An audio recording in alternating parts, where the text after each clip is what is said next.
Hello အားလုံးမင်္ဂလာပါကျွန်တော်ဒီနေ့လာပြီးပြောပြပေးရတော့ဒီထိုင်းနိုင်ငံရောက်ဟိုပါပေါ့နော်မြန်မာလူသမားအားလုံးပေါ့နော်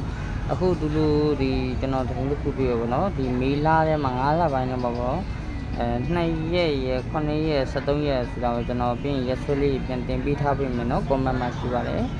အဲ့ဒီအချိန်ကဒီထိုင်းနိုင်ငံကတော့ဒီငလင်တတိပေးဆိုရဲအလန်းပုံမျိုးလုံးမယ်ပေါ့နော်ဖုန်းလေးမှာဝင်လာရင်အလန်းမသွားကြပါနဲ့လို့နော်ဖုန်းတွေတခုဖြစ်တဲ့ဆိုပြီးတော့ပတ်ဆက်ကုန်ခံပြီးတော့ရှောက်ဖို့တွားလို့ဒီတွားလို့လည်းမလုပ်ပါနဲ့လို့ဟိုနှိပ်ဒီနေလည်းမလုပ်ပါနဲ့လို့နော်အားလုံးပဲအဆင်ပြေပြန်ကြပါစေလို့နော်ကျွန်တော်ကတော့ဒါကိုတိရဲ့အတိုင်းလေးကိုလာပြောပြပေးတာပါနော်ဒီတည်င်းကဟုတ်ဒီဖြစ်စီမဟုတ်ဒီဖြစ်စီပေါ့နော်ကျွန်တော်ဒါတွေ့လို့မလို့ကျွန်တော်ရဲ့ဒီညီကောင်မနှမရဲ့တိအောင်လို့ကျွန်တော်လာပြီးရတကယ်လို့ဒီကလေးရှိရဲ့ဖြစ်လာရဲဆိုရင်လက်မသွားကြပါနဲ့လို့ကိုကနောက်ချိန်ကြီးကြရင်လည်းငလင်အလန်းလေးပါဒီဖုန်းထဲမှာထည့်ပေးထားစော်လေအဲ့လိုထည့်ပေးမှဆိုတော့